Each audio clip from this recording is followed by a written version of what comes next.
high tech, like and subscribe below. Today, I'm adding one thing to my grease gun. Real quick, I'll show you. Found these to be pretty good. Really is pretty quick. So all I'm gonna do is switch out the tip of my grease gun. This is my, I reviewed this in a previous video. You can go watch that.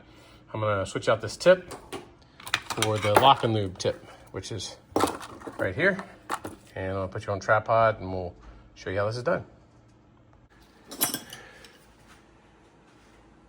Okay, we're gonna take this tip off and I'm gonna use an adjustable wrench.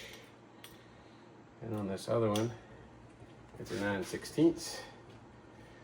We're gonna slowly unscrew it.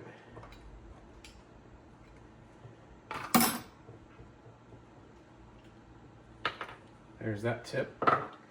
Now what I'm not sure is if this plastic piece, it would be really nice. I don't think it's gonna be long enough to go across that anymore. So I'm gonna keep this together just for replacement's sake. I'll keep that set aside.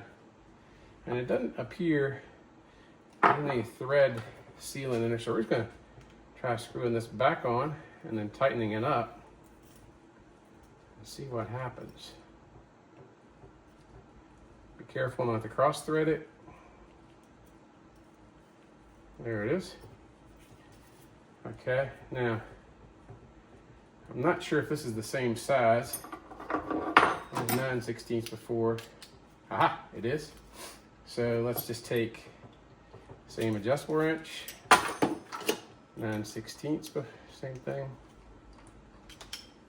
And see if I could, I don't know if you guys can see it on camera, but it's running into my adjustable wrench. So get around that, get it getting tight. Let's just move this around a second.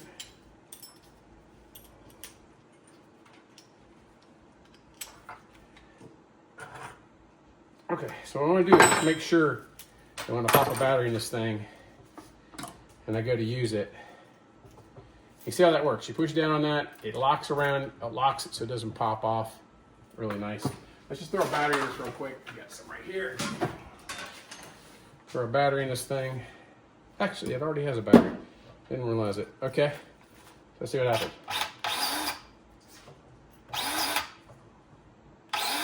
There it is. Did you see that? Works fine, doesn't seem to leak. I forgot that I put my hole out through there. No use for a glove now since I actually got my finger in it. Anyway, that's it. Pretty easy fix. Lock and Lube. All right. Thank you for watching. Like and subscribe.